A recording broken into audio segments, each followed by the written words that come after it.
৯টি সাধারণ শিক্ষা বোর্ডে অভিন্ন প্রশ্নপত্রে শুরু হলো এইচএসসি ও সমমানের পরীক্ষা। সূচি অনুযায়ী আজ অনুষ্ঠিত হয় বাংলা প্রথম পত্র পরীক্ষা। এছাড়া মাদ্রাসা বোর্ডের অধীনে আলিমে কোরআন মাজিদ এবং কারিগরি বোর্ডের এইচএসসির বাংলা দ্বিতীয় পত্র পরীক্ষা দেন শিক্ষার্থীরা।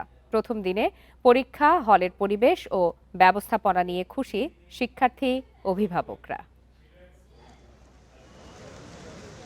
বৈরী আবহাওয়ার মধ্যেই বৃহস্পতিবার সকালে রাজধানীর বিভিন্ন পরীক্ষা কেন্দ্রে উপস্থিত হন শিক্ষার্থী ও অভিভাবকরা। শেষ মুহূর্তে বইয়ের পাতায় চোখ বুলিয়ে নেন অনেক পরীক্ষার্থী।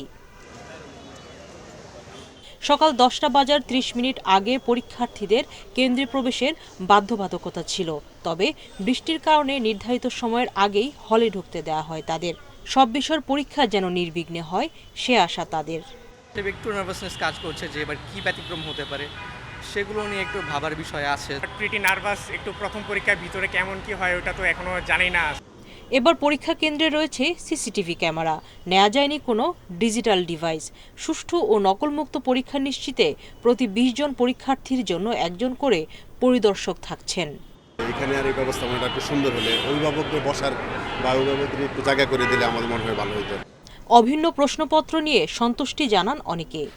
এক এক ধরনের প্রশ্ন হবে, এক এক ধরনের সিলেবাস থাকবে, এটা চেক হওয়াটা এটা আমার কাছে যুক্তিসঙ্গত মনে হয়েছে। আমরা কষ্ট করলেও যেন আমাদের ছেলেমেয়েরা ভালোভাবে পরীক্ষা দিতে পারে, আমরা আসলে এটাই চাই। পরীক্ষা চলে দুপুর 1টা পর্যন্ত। প্রশ্নপত্র নিয়ে মিশ্র প্রতিক্রিয়া জানান শিক্ষার্থীরা।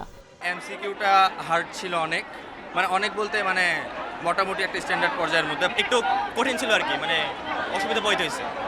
এবছর 11টি বোর্ডে মোট পরীক্ষার্থী 12,70,583 জন।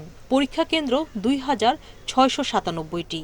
তবে নিয়মিত শিক্ষার্থীদের 36%ই অংশ নিচ্ছেন না। পরীক্ষায় অংশ না নেয়ার এই হার অস্বাভাবিক বলছেন সংশ্লিষ্টরা। সুলতানা জাহান মিতু, ইন্ডিপেন্ডেন্ট নিউজ, ঢাকা।